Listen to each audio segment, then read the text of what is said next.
Саламатсыздарбы? Онлайн сабагыбызды баштайбыз. Мен Роза Рапиева, номер 47 Сапарбек Арыстанбеков атындагы орто мектептин математика мугалимимин.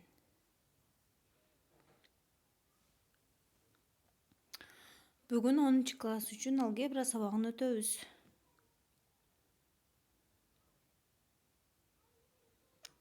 Тема туындунун колдонулуштары.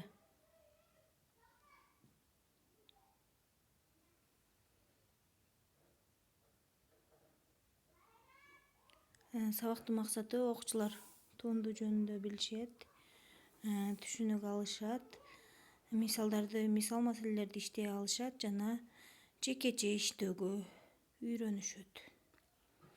Сабакты баштаардан мурда силерге айткым келет, силер келечекке ээлерисиңер балдар. Кон коюп көңүл бөлүп уккула. Силерге келечекте керек болот бул нерсе.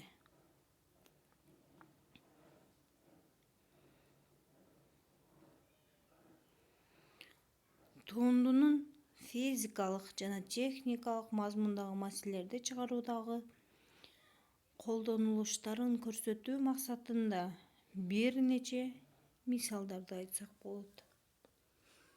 Мисалы, кыймылда нурдун таралуусунда, жарыктын сынуу чекитин табууда жана башка ушул сыяктуу мисал маселелерди чыгарууда колдонулат.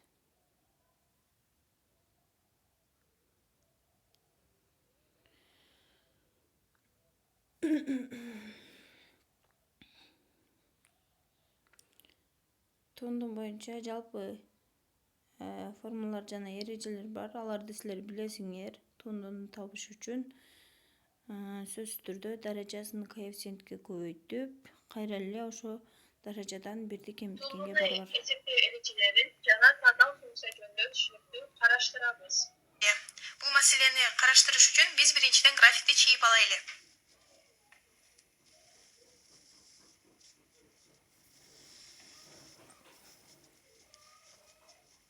Графикти алайлы. Ал эми биз билгендей эле бул O Y огу, а бул деген O X огу.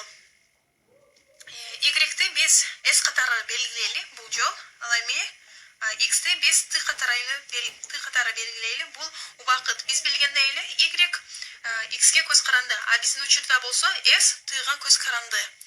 Кыймылдын ылдамдыгын табуу бизде талап этилсин. Бизде материалдык М чекити бар.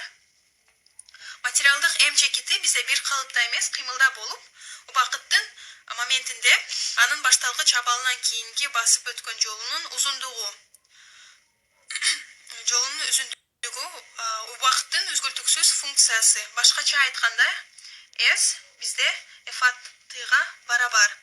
Бул барабардык кыймылдын закону деп атайбыз. Кыймыл бир калыпта эмес болгондуктан анын ылдамдыгы өзгөрмөлүү болору белгилүү. Ошондуктан өтүлгөн жолдун О'сы огу боюнча узундугун ага кеткен убакытка бөлсөк, биз кыймылдын орточо гана ылдамдыгын таба алабыз. Ошондо бизде V орточо бизде барабар дельта S бөлү дельта T. Ал эми убакыттын берилген моментиндеги ылдамдыкты төмөнкүдөй табабыз. Убакыттын башталгычты моменти кыймылдагы М чекити А абалында болсун дейли. Мисалы, А абалында болсун дейли. Бул А абалы. А абалын биз башталгычты катары белгилейли. Ал эми мен айтып кеткендей эле, бул бизде бир калыпта турбайт, ар дайым кыймылда болот. Ошондо бир аз убакыттан кийин бул Б абалына келет. Б абалы. Ошондо биз көрүп тургандай эле бул дельта T бул убакыттын өзгөрүлүшү, ал эми бул болсо дельта S аралыктын өзгөрүлүшү. Ошондо бизде көрүп тургандай дельта T бизде T кемитүү башталгыч T-га барабар. Ал эми болсо T бизде т болсо бизде башталгыч т кошу дельта тга барабар. Ошондо бизде А балдан Б балга келген убакыттын ичинде дельта С эфат башталгыч т кошу дельта т кемитүү эфат башталгыч т ошо бул убакыттын ичинде бизде бул аралыкты өтөт. Ошентип убакыттын башталгыч т моментиндеги кирпик какканча болгон ылдамдыгын табыш үчүн биз убакыттын дельта т өсүндүсүн чексиз кылышыбыз керек. Башкача айтканда, дельта т бизден нөлгө умтулуш керек. Демек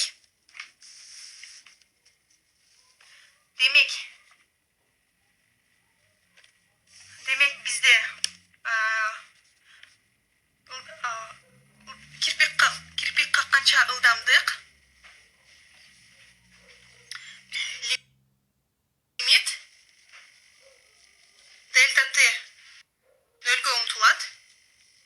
В орточо барабар бизде лимит дельта т нөлгө умтулат. Ошондо биз билгендей эле бизде В орточо дельтасыны дельта тга бөлүүсүнө барабар. Ошондо дельта С дельта тга бөлүшүнө барабар. Андан кийин бизде лимит дельта т нөлгө умтулат. Ал эми дельта С бизде буга барабар. Ошондо лимит дельта С башталгычты кошу дельта т кемитүү С башталгыч т. Буну биз дельта тга бөлөбүз. Эми азыр мисал келтиребиз. Мисалы, кыймылдын закону С бизде 2/1 gt квадратка барабар. Башталгыч т болсо 3 секунд аркылуу берилген. Ал эми азыр биз аны кирпик какканча барабардык аркылуу тапканга аракет кылабыз. Биз билгендей эле кирпик какканча ылдамдык бизде барабар лимит дельта т нөлгө умтулат. С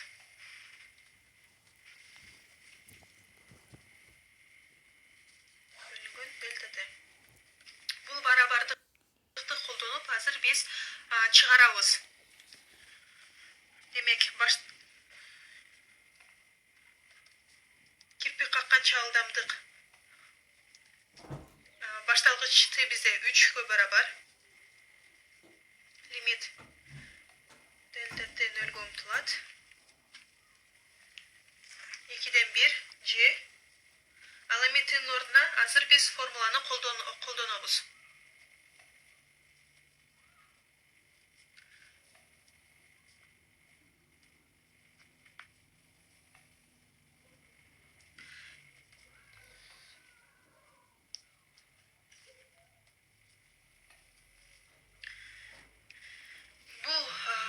Азыр бул кашаны квадраттык формула аркылуу ачканга аракет кылабыз. Ошондо G кашанын ичинде башталгыч т квадрат кошу 2 дельта т башталгыч т кошу дельта т квадрат кемитүү башталгыч т квадрат. Анын баары бөлүнгөн дельта т.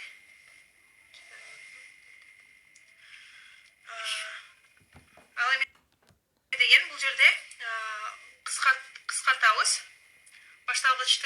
башталгыч t квадратты. Азыр бизге оңойраак болуш үчүн 2ден 1ди биз кашанын ичине алып киребиз.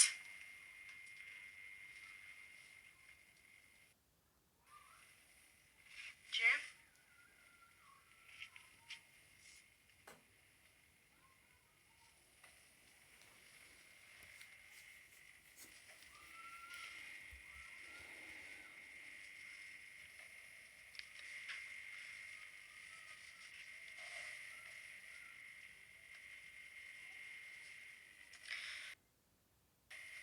2 менен 2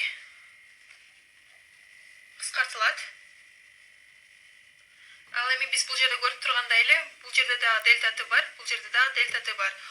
Демек биз дельта t'ны кашанын сыртына алып чыксак болот.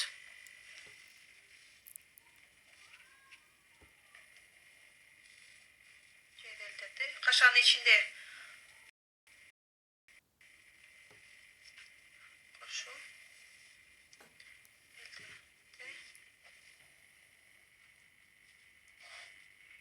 дельта t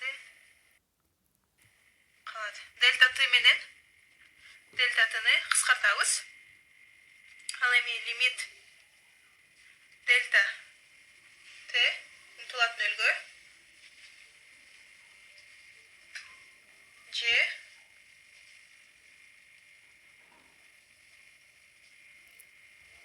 кошу дельта t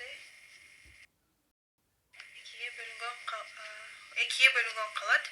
Ал эми дельта t бизге нөлгө умтулуп атат. Ал демесе дельта t'нын ордуна 0ды койсок, 0ду 2ге бөлсөк, биз 0 алабыз. Анда бизде g көбөйтүлгөн башталгыч t калды. Биз билгендей эле g бизде 9,8 метр секунд квадратка барабар. 9,8 метр секунд квадратка барабар. Башталгыч t болсо 3 секундда болуп берилген. Көбөйтүлгөн 3 секундда. Секунда квадрат кыскартылат.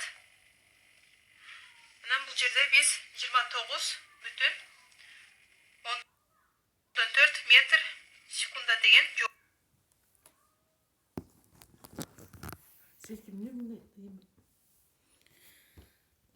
Үйгө тапшырма маселелерди иштеп келесиңер. Саламатта болгула балдар.